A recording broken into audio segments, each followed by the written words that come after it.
What's going on, people? My name is Aga Torres, and I am proud to announce the one and only Aisha Simon, who is going to help us get unstuck when it comes to our ideas, our thoughts, our goals. Whatever it is we may want to do in life, sometimes we just get stuck, and we just can't get started. So here is Aisha Simon and myself, who are creating this podcast to help us get unstuck. Aisha, take over.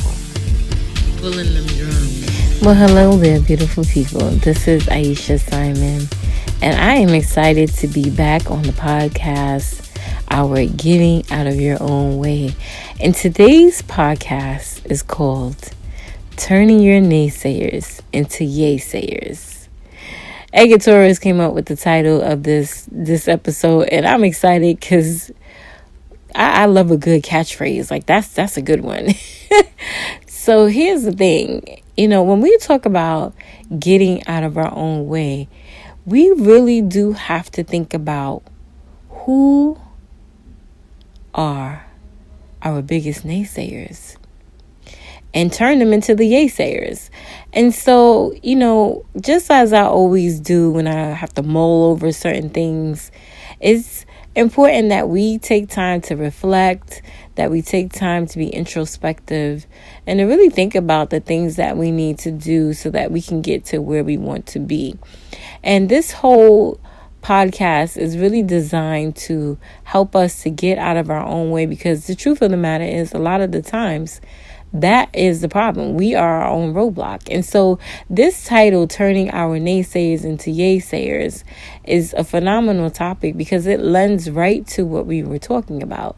And so I just have to think about my journey as an entrepreneur. And let me tell y'all something.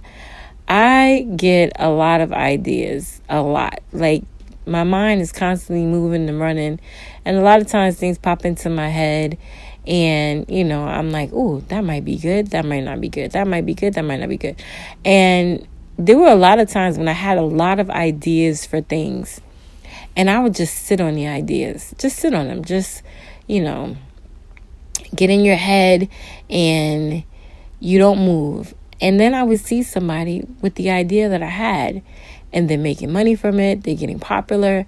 And I'm like, oh, dang, like, if I'd have just went on with that idea, look where I could have possibly been.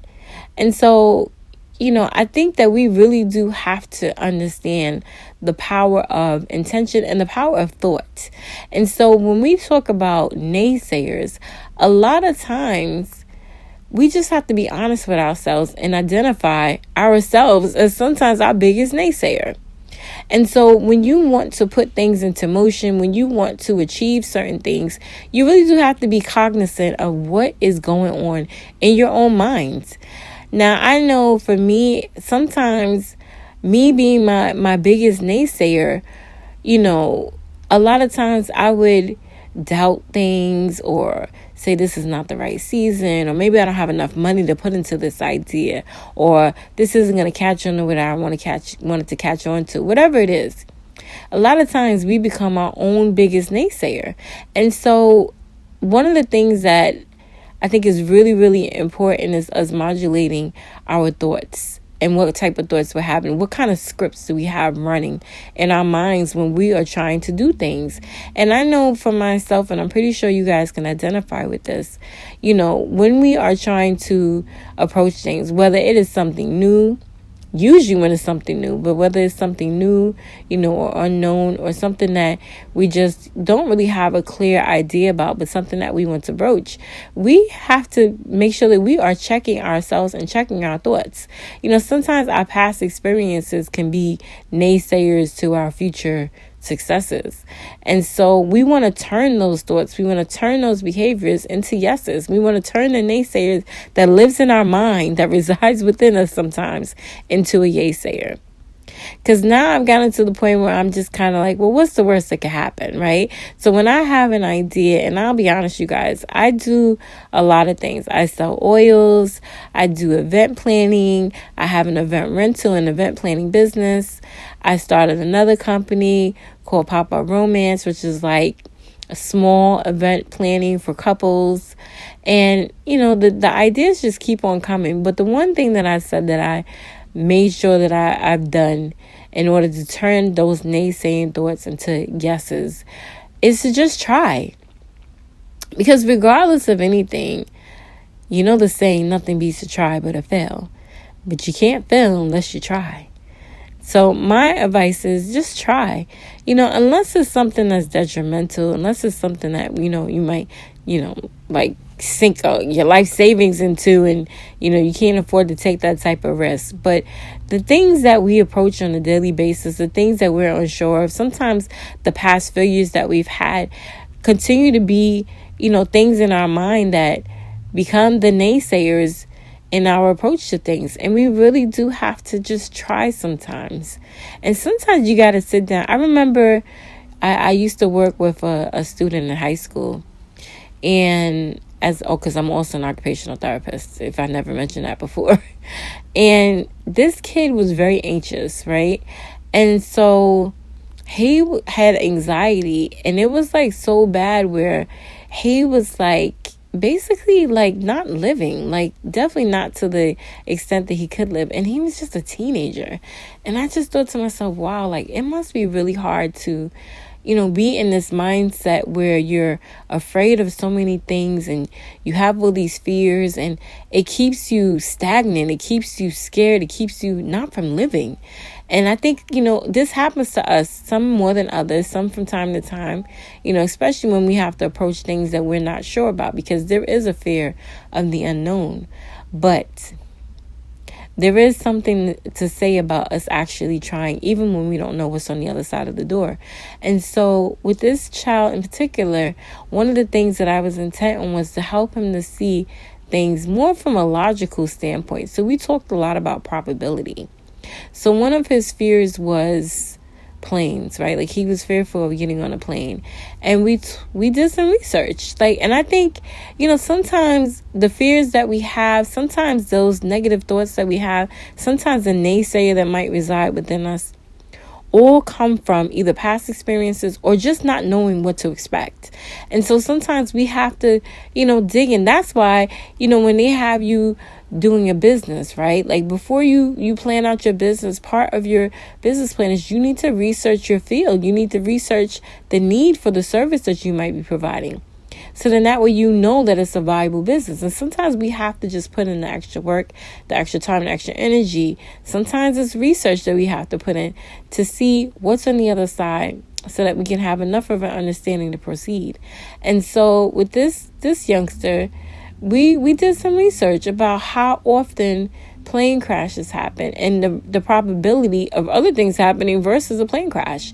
And he was able to see that his fear for, being in a plane crash was pretty much highly unlikely.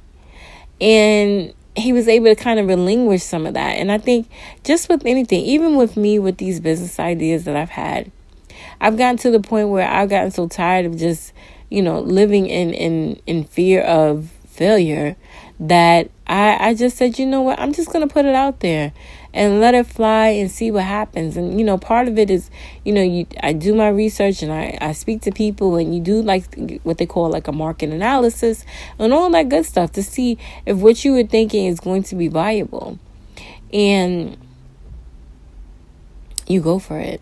And so I just want to encourage those who are listening to not let your thoughts, whether it is, the fear of the unknown, whether it is past failures, whether it is people that are in your ear telling you that this is not going to work or this isn't a good idea, or whether those things are coming from within yourself, from past experiences or just doubtfulness. I say, let's turn our thoughts into more positive thoughts, more positive thinking, and really go for the realistic portion of things too, because I think sometimes, we take for granted that sometimes dreams do come true, right? Like dreams can come true, and we need to get outside of ourselves and quiet that naysayer that's in your mind and go ahead on out there and try. It's no different than the advice that I give to the people in my dating group about trying something new or something different. And yeah, you might be used to certain things. You might have done the same thing the same way for 20 years. But there's something to say about continually trying, because sometimes you strike it rich. Sometimes you find the right person. Sometimes you land on the right idea. Sometimes you move in the right time and space and energy. So let's continue to turn our internal naysayer into a yaysayer, and at the very least, try. I hope this helps somebody somewhere, somehow. I appreciate you guys for listening. Peace and blessings.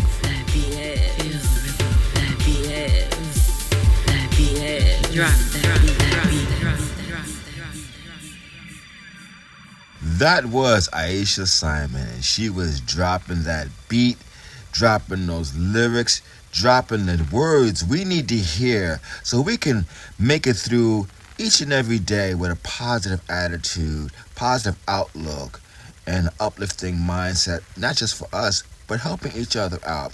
We all need to work together because working together works. Thank you so much. Have a blessed day.